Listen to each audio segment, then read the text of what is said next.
السلام عليكم ورحمة الله وبركاته.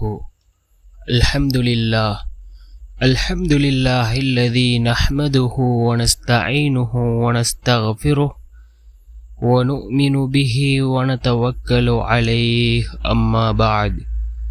அன்பிற்குரிய அல்லாஹ்வின் நல்லடியார்களே, அன்பு சகோதரர்களே, நாம் தொடர்ச்சியாக பார்த்து வரக்கூடிய துஆக்களினுடைய திக்ருகளினுடைய தொகுப்பில் இன்று நாம் பார்க்க இருக்கின்ற விடயம் என்னவென்றால், நாம் தஹஜ்ஜுடைய நேரத்தில் நபி இப்ராஹிம் அலைஹிஸ்ஸலாம் அவர்கள் ஓதிய இந்த துஆவை ஓதி நாம் அல்லாஹ்விடத்திலே பிரார்த்தனை செய்வோம்.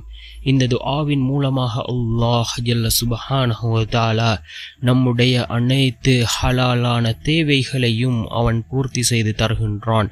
அப்படிப்பட்ட மிகச்சிறந்த ஒரு துஆவை தான் நாம் இன்றைய வீடியோவில் பார்க்க இருக்கின்றோம். அன்பார்ந்தவர்களே, அல்லாஹ்வின் நல்லடியார்களே, அதிகமானோர் நம்முடைய சேனலை சப்ஸ்கிரைப் செய்யாமல் பார்த்து கொண்டிருக்கின்றீர்கள்.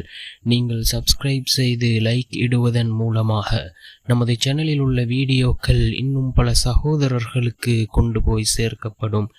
அவர்கள் அதனை பார்த்து பயனடைந்தால் அதற்குரிய கூலியை அல்லாஹ் உங்களுக்கும் வழங்குவான். அன்பார்ந்தவர்களே, அல்லாஹ்வின் நல்லடியார்களே, நாம் இப்பொழுது ஷவ்வாலுடைய மாதத்திலே இருந்து கொண்டிருக்கின்றோம். கண்ணியமான ரமலானுடைய மாதம் நம்மை விட்டு பிரிந்து சென்றிருக்கின்றது. இந்த ஷவ்வாலுடைய மாதத்திலிருந்து நாம் எவ்வாறு இந்த ரமலானுடைய மாதத்திலே அமல்கள் செய்தோமோ அதே போன்று இந்த ஷவ்வாலுடைய மாதத்திலும் நாம் அமல்களை செய்வோம். அன்பார்ந்தவர்களே, அல்லாஹ்வின் நல்லடியார்களே, தஹஜ்ஜுடைய நேரம், துஆக்கள் ஏற்றுக்கொள்ளப்படக்கூடிய நேரம் இந்த தஹஜ்ஜுடைய நேரம். அல்லாஹ் ஜல்ல சுப்ஹானஹு வ தஆலா கீழ்வானுக்கு வரக்கூடிய நேரம். அல்லாஹ் தன் அடியார்களை பார்த்து, என்னிடம் உதவி தேடுபவர்கள் யாரும் இல்லையா? நான் உதவி செய்ய காத்து கொண்டிருக்கின்றேன். என்னை அழைக்கக்கூடியவர்கள் யாரும் இல்லையா? நான் அவர்களுக்கு பதில் வழங்க காத்து கொண்டிருக்கின்றேன் என்று அல்லாஹ் கூறக்கூடிய அந்த நேரம் தஹஜ்ஜுடைய நேரமாக இருந்து கொண்டிருக்கின்றது. அந்த நேரத்திலே நாம் இந்த துஆவை நபி இப்ராஹிம் அலைஹிஸ்ஸலாம் அவர்கள் ஓதிய இந்த துஆவை ஓதி நாம் அல்லாஹ்விடத்திலே பிரார்த்தனை செய்வோம்.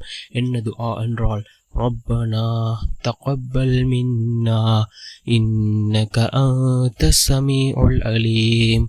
ரப்பனா தகப்பல் மின்னா இன்னக அன்தஸ் ஸமீஉல் அலீம் என்று வரக்கூடிய இந்த துஆவை ஓதுவதன் மூலமாக அல்லாஹ் ஜல்ல சுப்ஹானஹு வ தஆலா நம்முடைய அனைத்து ஹலாலான தேவைகளையும் அவன் பூர்த்தி செய்து தருவான். வல்லனா நம் அனைவரின் பாவங்களையும் மன்னித்து உயர்ந்த ஜன்னத்துல் ஃபிர்தௌஸ் என்ற சுவனத்திலே நம் அனைவரையும் ஒன்று சேர்ப்பானாக. ஆமீன்.